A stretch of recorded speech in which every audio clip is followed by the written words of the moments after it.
Over the past year, boards have had to address a growing list of risks, including geopolitical turmoil, supply chain failures, protecting corporate reputation, and a drastic change to business models and workforce solutions in light of the COVID pandemic. Please welcome our panelists to the stage.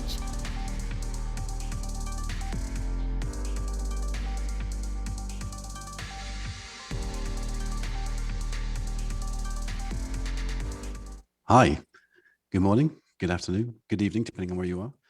Welcome to this WCD Crisis and Risk Panel discussion. Today's panel members are Jan Tighe, Brian Zawada, and Nicole Reich.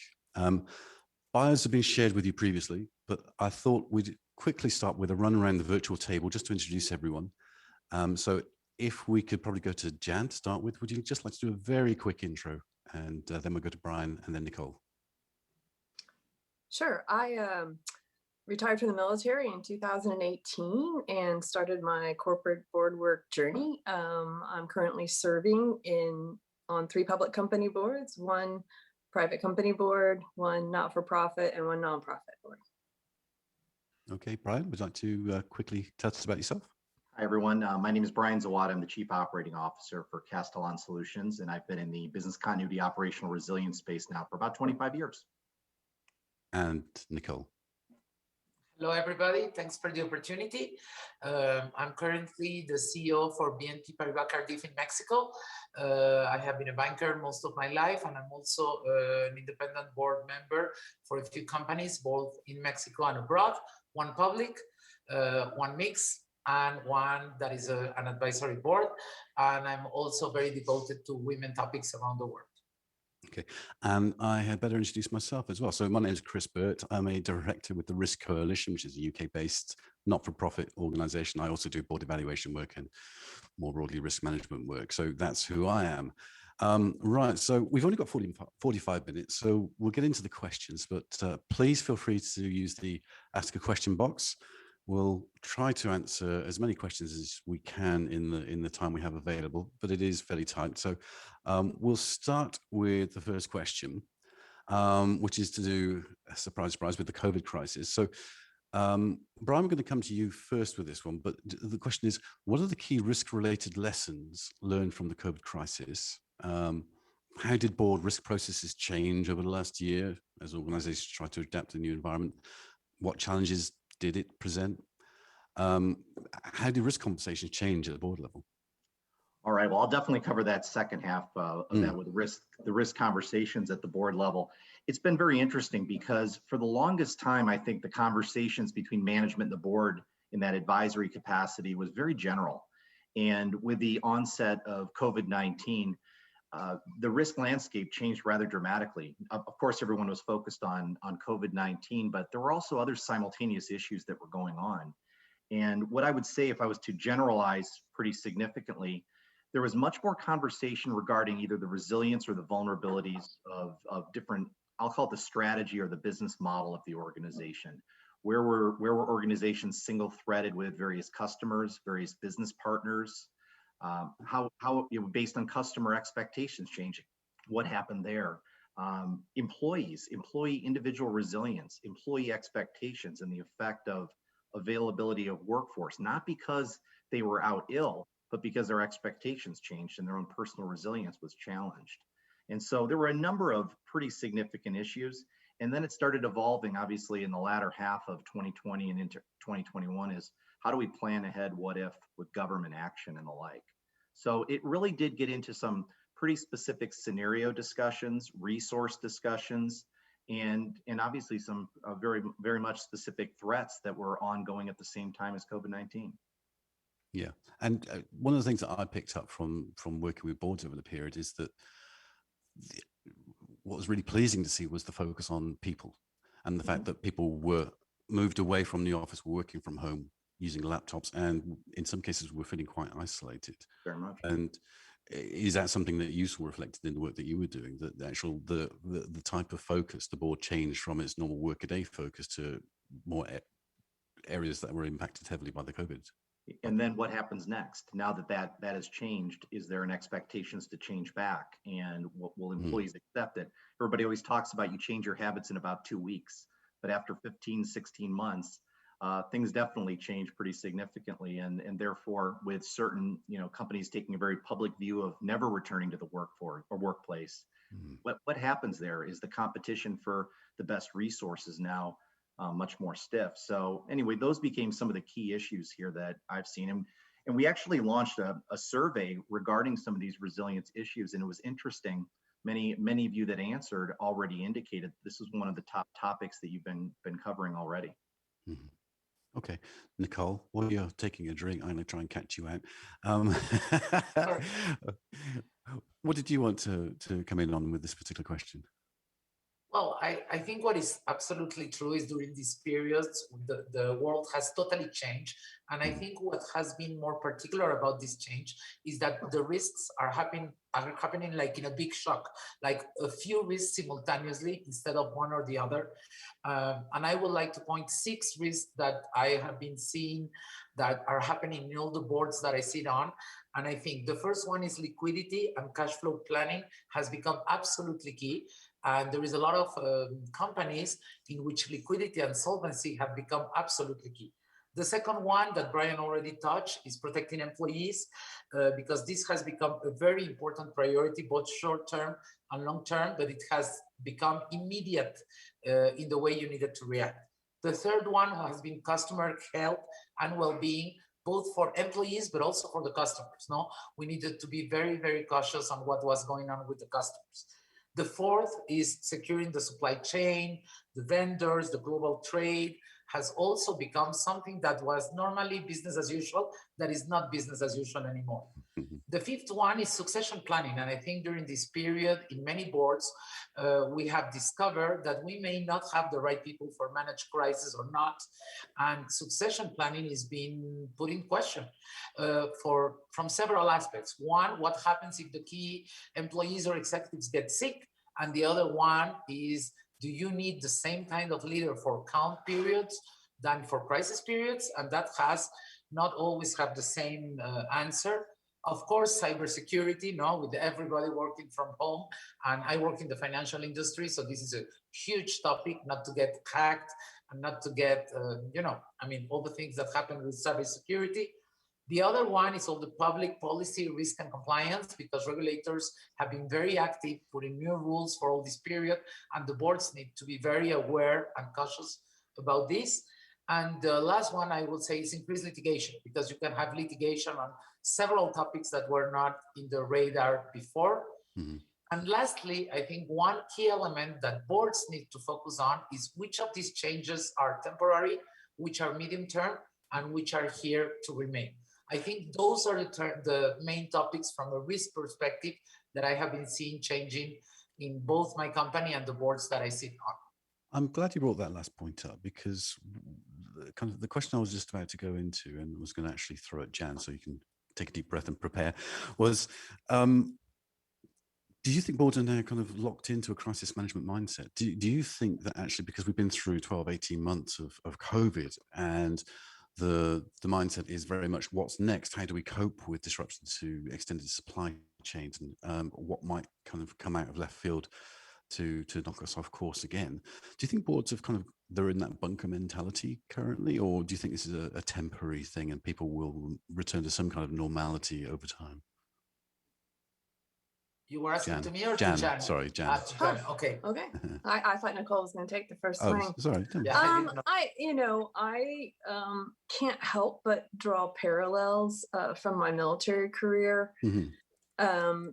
In terms of combatant commanders being tasked with deliberate campaign planning, given some scenario in some specific area and some set of assumptions, they create this very detailed focus campaign plan of how we will flow forces into the area, how they will be used, who's coordinating with whom. And much like the business continuity plans, those are never actually enacted in practice. And but when a crisis occurs, like the one we had last year, a global pandemic, something that perhaps wasn't fully anticipated, a global pandemic, those plans are still useful as a starting point, to take off the shelf and see what applies for this. And it's amazing to me how well the private sector did in terms of utilizing their business continuity plans. We heard Adina Friedman talk about that, and Jamie Dimon, in order to deal with the pandemic. So there's great parallels there. And the other part of that is those commanders often, do exercises to see what might come of their plan, and see if what's realistic and what's not. And I think that's good advice as well. But I think to your specific question, and are we going to be focused here? I think there certainly is a board focus on, as Brian said, is the resilience that we have across the board what we need? And is there opportunity for an uplift in resilience? And that's a piece of work that goes, along with all the other work that they have to do. But I don't think it's a head down. I don't think anybody can afford to be in sort of a head down crisis mode mentality for very long and survive. One of the questions I've been asked several times, both by board members and also in these kinds of discussion groups, is what's the next big risk? What do we need to worry about? And how do we plan for it? And one of the suggestions I've heard is that rather than trying to spot the new emerging risk that we need to worry about, work back from scenarios. So actually kind of come up with a number of bad scenarios, worst case scenarios, and work out how your organization can cope with those particular scenarios, what risk mitigations you need to have in place, and actually kind of work from the impact back towards the risk, rather than doing the more traditional approach, which is starting with the risk and trying to work forward to see what impact that might have. Nicole, Brian, is that something that you're seeing elsewhere? Or what approaches are you seeing around, what next? What do we need to worry about next in terms of risks? Paul, do you want to go first? Sure, no problem. I think what we need to go next, and I think it's tied a little bit on how you manage strategy on the boards, is how do you prepare for a crisis, whatever the crisis is. And I think one of the key points here is how do you manage the board doing the proper oversight, the proper help, and the proper work, but without overburdening the executive teams. And I think that's what we all need to be ready for. Yeah, and I think back to the first question that you asked, Chris, about how the conversations changed. It's sometimes those scenarios, those severe plausible scenarios, do bring context and make it very concrete, give very good examples of, are we prepared for some of these things? I mean, clearly boards are talking every day about the cyber issue. Are we prepared? What are the consequences? Where's our Achilles heel, so to speak? And that makes conversations like that very real. And what's interesting here is building to the level of confidence. We can't predict every event, and we can become very deliberate in terms of planning for the short term and then looking ahead to the long term. Not taking the bunker mentality because we're scared, but looking for the opportunities that investment and resilience make. But you're right. I mean, some of the scenarios do help us stress test management's thinking, and it also generates some confidence, or it helps us identify some very specific opportunities to get to a confident state. Normally what happens when you have a shock, you get a reaction, and typically the reaction is an overreaction in terms of the way, let's say, the way that boards are operating. They go to one extreme, you have this pendulum effect. Do you think that, are we going to see an excessive focus on scenario planning, on kind of thinking about trying to identify worst case scenario risks, the extreme risks at the risk of avoiding or forgetting to look at business as usual type risks? I mean, Nicole, Jan, I don't know whether that's something that you have a view on in terms of, are we in danger of looking for the big ticket risks and missing the obvious? Either of you, Nicole, Jan? Well, Jan wants to go first. Yeah, go ahead, Jan. I think for certain, we are running a variety from the financial services perspective. We heard Jamie Dimon say he runs 120 stress tests a week. And so a lot of that is very focused on short term, but at Goldman, it's slightly higher, and it's very focused on liquidity and capital allocation and all the different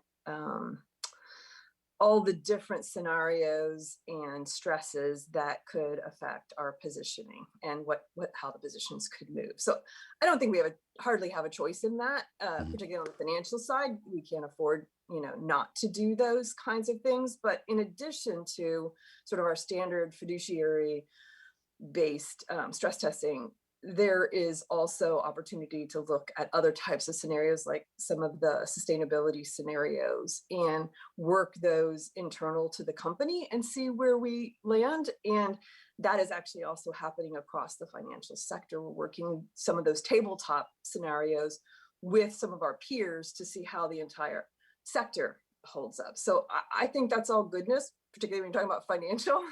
I think the risk of overly focusing on worst case scenario will generate a fatigue that people won't want to continue to do that. Having lived in the world of cyber, I see it. I see people, not wanting to hear all the worst case scenarios that could happen, and yet they are still continuing to come forth. So I'm not overly worried about that part. Okay. Yeah, maybe what I will add to what Jan said that I totally agree is that, and I will put an example. I run an insurance company, okay? And insurance are based on calculating risk and neutralizing risk. And of course you have a pandemic exercise, but nobody believed that that was gonna really happen, okay? I mean, the last big pandemic was like, I don't know, 100 years ago or whatever. So it's the kind of scenario you have, but that nobody has really questioned all the assumptions that are there. And what we saw in this crisis, for better or for worse, I have to say, is that what we imagined to be the worst was not the worst, okay? So I think one of the key jobs of the board in this scenario planning is making sure they ask the right questions and continue to ask management, and what if this, and what is that? Because it's very easy to want to declare victory too soon, no, and say we're over with the crisis, okay? And we saw that after the first wave of COVID, this was it, and then we saw the second, and now some countries are seeing the third. So I think the board needs to focus on making sure it asks the right questions to management, so they force the thinking. It's not something that naturally you want to think. Naturally, people is optimistic, and they want to focus on grow the business, grow the customers, having happy employees. So these conversations take a lot of effort from the board to kind of do the difficult questions, no? Without overwhelming employees, of course, no? I think it's a really good point. There is an optimism bias within humans normally. So as you say, the last global pandemic, I think, was probably Spanish flu about 100 years ago. Now, if you think about, if these things happen once in 100 years, that's, that's a 1% chance in any year. Now, if you look at the scale of impact, a 1% chance of the impact, that's simply an enormous, enormous risk. And so it should probably be in higher up people's kind of risk radar in terms of something to worry about. But, we all like to look on the positive side. So, 100 years, that's like 3 lifetimes or whatever it is, Right, we'll move on to the next big question that we have, which is to do with strategic focus. And Nicole, I'm going to come to you first on this one. So when I speak to people about risk, I explain that, risk management is not about preventing bad things from happening. It's about enabling good things to happen. So risk management is about helping organizations deliver on their strategy, deliver on their strategic objectives through stopping bad things from happening, but also enabling good things to happen. Now, but in order for, so for boards need to have a thorough understanding of the risks that the organization faces in order to deliver on their strategy and their strategic objectives. Now, do you see this happening? Do you see that boards that you work with think about risk in this way, or is risk still that thing to avoid, or is it actually seen as an enabler in that it helps you to, by managing it well, by navigating risk well, you're able to deliver on strategy and what you're trying to achieve? Well, I mean, I'm going to answer true. What I have seen is that I see very few boards that really have a playbook that is really solid on how to manage a crisis and preserving strategy. And what I have seen is that what becomes more useful is that you work closely with management, but you avoid overwhelming management. And I think that's very, very important, because I have seen boards when the crisis started saying, I want a full Excel template with I don't know how many indicators, like 3 times a day. That's not helping management, okay? So I think more than ever, when there is a crisis, the management, the board of directors needs to be very clear that the role of a director is to have the nose in, but the hands out, okay? And I think that's one of the worst mistakes I have seen in the boards, when the directors over the crisis want to help. It's all based in a good sentiment, okay? Everybody wants to help. And the only thing they're doing is choking management so they don't have time to act on the short-term priorities and to really manage the crisis. So I think that balance between nose in and hands out is critical for boards in crisis times. And I think in crisis times, also the board can provide some help on, for example, communicating to other audiences. If we have to communicate with government, with major customers, with regulators, that is something the board can take on, so they can free up management time, so they can really focus on the business and the short-term priorities. And that, I think, has been a very important difference in the boards that have handled crisis in a proper way and the ones who have not. So I think, yes, you need to communicate very often, more often than normally. I mean, a board that was meeting, I don't know, quarterly, well, now needs to maybe meet every 15 days due to the situation.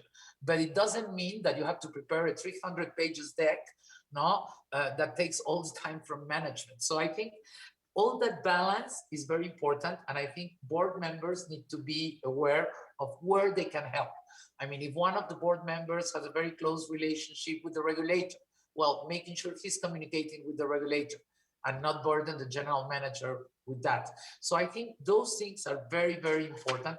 And I think one of the key elements also is people will always remember how you behaved in a crisis, okay? With your employees, with your customers, with your management, and with your board. So I think it's a very important time to say frequently thank you to the team, because the team is overwhelmed and they need pamper and support, okay? Because it's not easy to be in the middle of all this. So I think everything you do during a crisis defines the corporate culture and the strategy that will remain for the future. So I think in that sense, it's super important that you don't forget the mission, the values, and you make sure you pass certain messages to reinforce, to say thank you, to pamper the people that is going through difficult times, but not to impede the process. And I think the good boards, that's what they're good, to know where they can help and where they are not helping. And I think that's the main thing. And they can also focus on long-term strategy, because management is solving immediate problems. So I think that's also something the board can think about. But that will be my answer. You made some great points there, Nicole. But I'd like to come to Jan, actually, and just see if we can come up with some real-world kind of examples. So with the organizations that you work with during the COVID crisis, I'll give you an example. So a number of the boards that I have worked with over the last 12, 18 months, when the crisis broke, one of them I can think of, a financial institution, actually went to weekly board meetings. Now, obviously, there's a real danger of becoming quite operational if you're meeting on a weekly basis. But they were really good at essentially trying to help management and support management, but not to, fingers in. So they're still trying to keep fingers out as much as possible. Could you just give us some examples of how your boards kind of coped with that immediate crisis management piece, and how they kind of managed that temptation not to get too involved? Well, I think just a foot stomp, one of the things Nicole said, certainly on the financial institution side of the house, the concerns around liquidity and, positions and risks, there was a lot of interest from the board to understand where we are at any given time. And it was so dynamically changing, so we were very clear that we wanted to meet more often, and that was the risk committee. But we were also very clear that what we did not want is to detract from the team's ability to be working the problem in order to prepare, millions of pages of documents for us. Let's just have a touch point and see what you've been dealing with and see where the problems are and help us understand what you're going through without generating extra work for you. This is just a conversation. And so we were very, very, focused on that. For my other companies, they were more along the lines of updates on how they were, moving to work from home and, how things on the insurance side, car insurance side, the changes in driving, the amount of premiums that were coming in when people weren't driving, and how are we going to deal with that, particularly when people were, laid off and other things. So they were very constructive, additional conversations going on. But I think, on your overall point about your earlier question on strategy and risk and the symbiotic relationship there, I do think that we have, in the face of the pandemic, it's easy to get really sensitized to disruptors. And I'm thinking beyond the pandemic, those upcoming disruptors, they might be sort of the ESG sustainability disruptors. There is both risk in that. We have to be looking at our own carbon footprint. We have to be looking at how we're using water. We have to be looking at our portfolios and how, we are providing lending or funding and financing. But at the same time, there is opportunity in that. And especially, either on the finance side, sustainable finance, on the chemical side of the house, opportunity to be the solution provider in that space. And so it's, an optimism bias, as you suggested. It's hard not to get that. Yes, we have to do the things to reduce our risk, but there is opportunity in that risk, in the global risk of global warming and water usage. I think the same thing is true on the technology side. The potential disruptors coming on AI and 5G and those kinds of technologies, quantum computing. You look across the board at the risk of your industry or your particular company within the industry not being ready for those changes that are coming. And so lots of risk associated with that. And I think boards have the opportunity to be asking those kind of questions about what is the opportunity here? How are we keeping up with those technologies? And that's a strategic conversation, right? Do we have some people invested in understanding what's quantum going to do? So when when we're running those 150 stress tests per week on 200 cores, 200,000 core computers today, what will that look like in the future? And are we ready for that? And there's lots of opportunities to think about how 5G and the density of sensors could change the way you sense safety and security and organize those sensors to be a more safe environment in places where safety is paramount. So I agree with you. I think the combination of risk but also opportunity there is a good conversation for the board to be having. You've made some really interesting points. I want to pick up on a couple of things and come to Brian in a second. So I think the first point is, even in the middle of a crisis, the board should be thinking about strategy. So if you're in insurance, car insurance, people aren't driving, your premiums are dropping if they're using black box in terms of coming with the fee for the premium.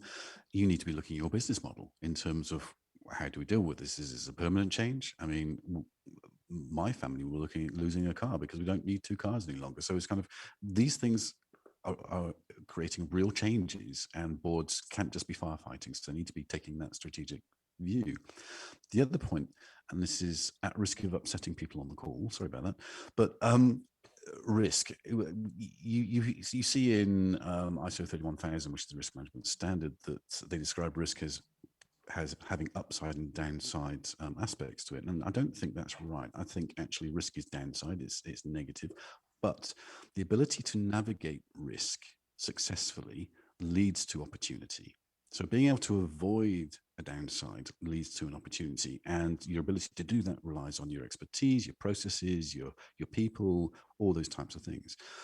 So that's probably contrary to what some people think about risk is. But anyway, so Brian, what I'd like to do is just come back to you in terms of this kind of strategy, risk, opportunity point. What are you seeing with the people that you work with, the organizations you support? Are they taking this not even post-COVID, still COVID crisis as an opportunity? Absolutely, they are. I think now that we're coming out of it, hopefully, the point that, and by the way, I think that both Jan and Nicole were correct, is that boards have an opportunity to look way beyond the next day, the next week, the next month, and garden the strategy, looking ahead, the plan ahead, the what ifs. I think we said what if at least 7 or 8 times amongst the 3 of us so far. But as we kind of look ahead at this and look at opportunities, I think boards also have an opportunity to bring some situational awareness to us when management teams are in the thick of responding. What is the competition doing? How is the customer expectation shifting? What's the market thinking? And how do we take advantage of the investment that we're making right now in either addressing the issue successfully or building a higher level of resilience vis-a-vis our competition? And when you start looking at it that way, yes, depending on how you want to debate the definition of risk and its upside, that is the upside. If you're doing this better than the competition and you're satisfying customer expectations as they change, which they have quite significantly, as we've all experienced, there is an upside. And I think, again, that human nature, that optimism, we got to look at that too. And I think to Nicole's point about propping up management teams and giving them credit and the rah-rah mentality, we got to do that and mention the positive outcomes that this investment's having, and hopefully take advantage of it. Thank you. I completely agree. Now we're going to move on to the final question. We've got just under 15 minutes left, and I'm going to come to Jan first. But the question is on supply chain, so leaning on the supply chain. So over the last, I don't know how many years, kind of 15, 20, 25 years, organizations have tended to lean more and more on their supply chain. They've tried to, especially if you're a manufacturing organization, you've tried to push the cost of stock holding into your supply chain, move to just-in-time deliveries and all those types of things, which works great when supply chains work. But if you are using extended supply chains, you're maybe supplying stuff or getting stuff supplied through to you from China, then you are running increased risk. And then that risk becomes apparent when someone parks a large freighter in the middle of the Suez Canal and the whole of Europe can't access product from China any longer. And we're also seeing things like, a chip scarcity. So, people like Apple are struggling to produce phones and all those types of things. So I think what I'd like to explore with you, Jan, is what are boards saying and thinking and doing about this whole supply chain conundrum? Do you continue with the extended long supply chains? Do you bring stuff back on shore? Do you do a mix? What's the plan? And you're on mute, sorry. I think all those conversations are happening. I think the recognition that we inherit the risks associated with our supply chain is very front and center. And, if you're in a company or if you're a board director on a company that produces things and need components that are coming, across through the Suez Canal or any of our, chokehold kind of places, you could be affected by natural disaster. You could be affected by regional conflicts. I think understanding how you mitigate some of those risks, is a conversation that's happening now.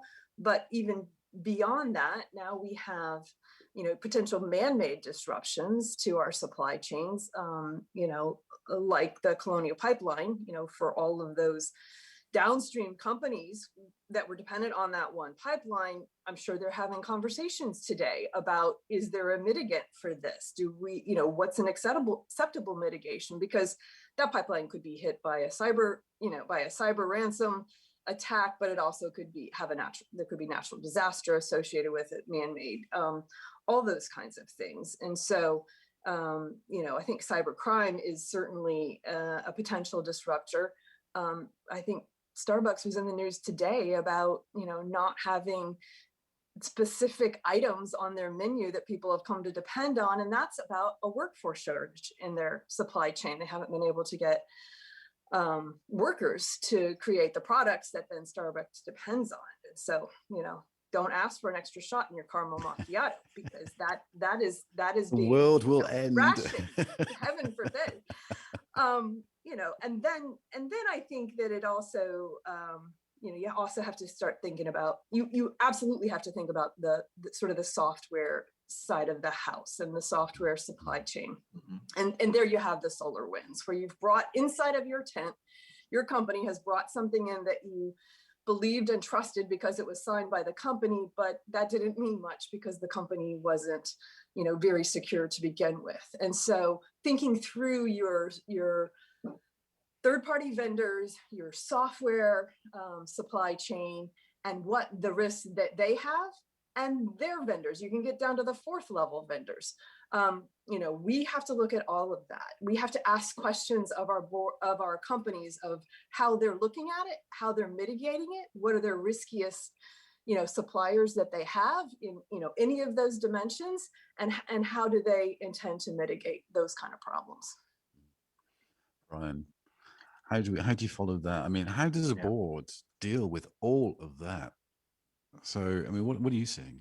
Yeah, I think number one, boards are asking quite a bit about, well, how are we redefining our supply chains today? Jan mentioned a couple things. She mentioned SaaS. She mentioned companies that provide things, and things that come through the Suez Canal, or things that come across into a port that's heavily congested. There's so many scenarios, and of course, that's the noise, and that's unfortunately what management's having to deal with today.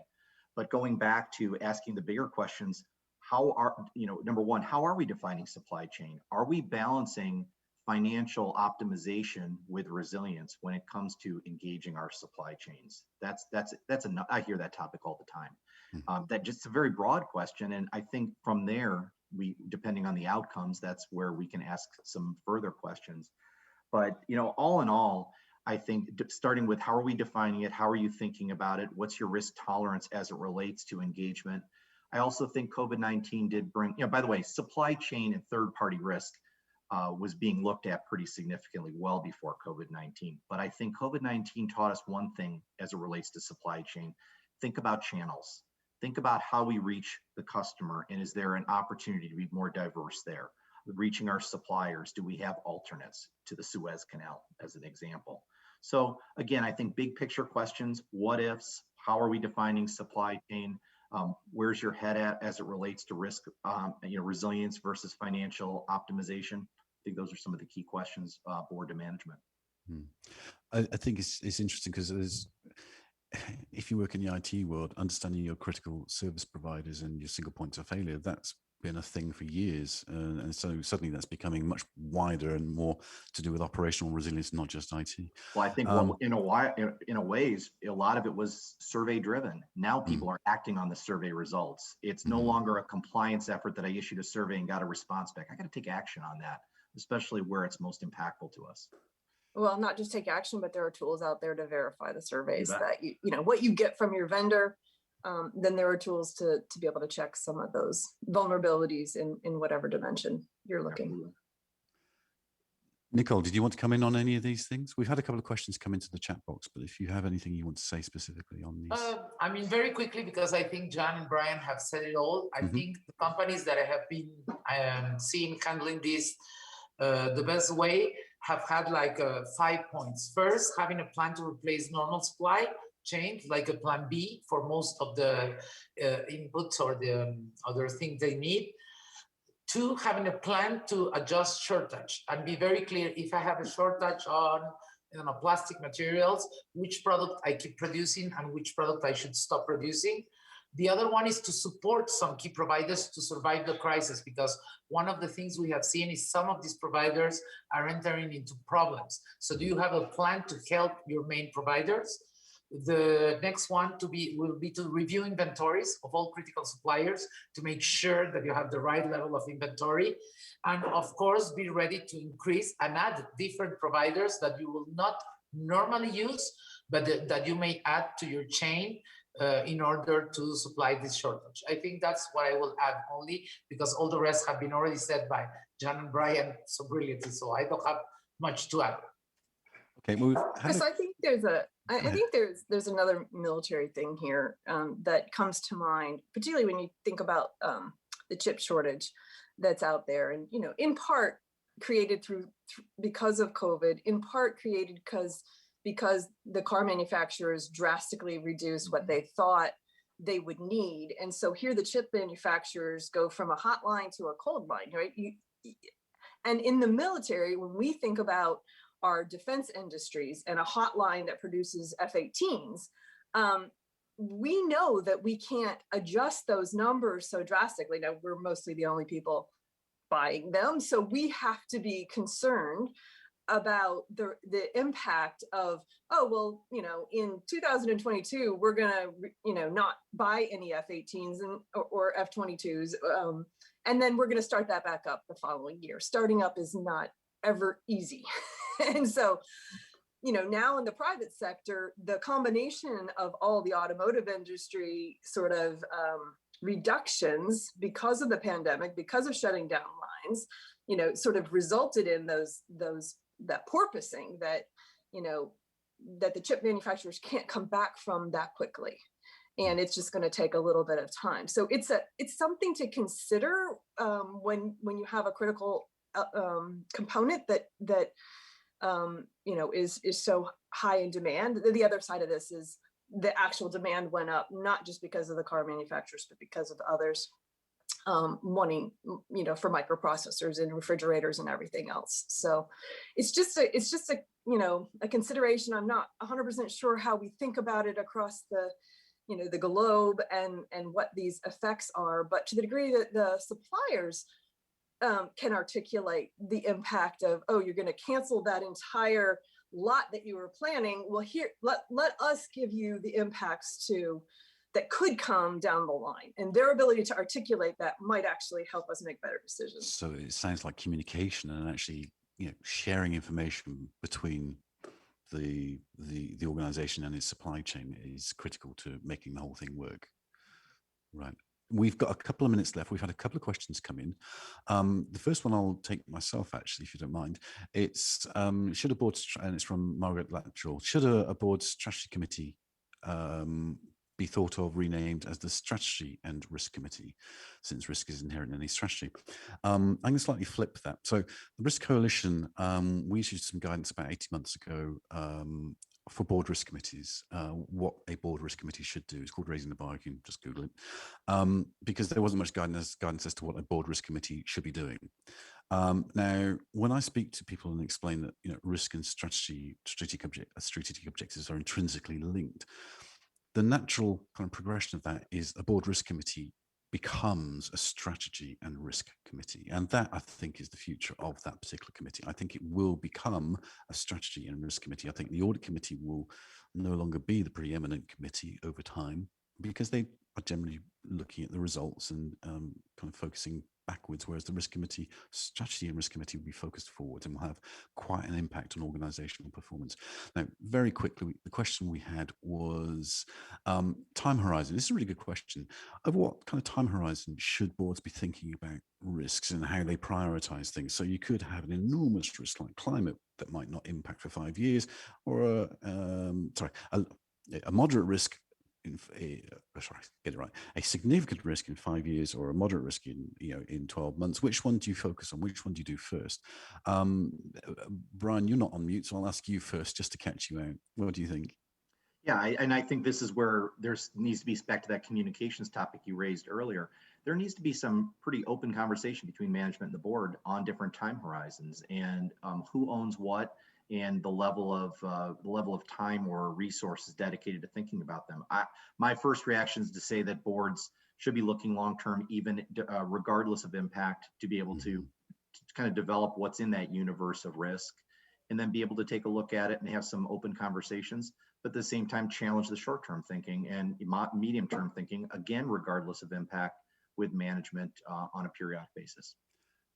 And at that point, I think we are largely out of time. So I would just like to thank you all, Jan, Nicole, Brian. Thank you. It's been a really interesting, engaging conversation. I appreciate your time.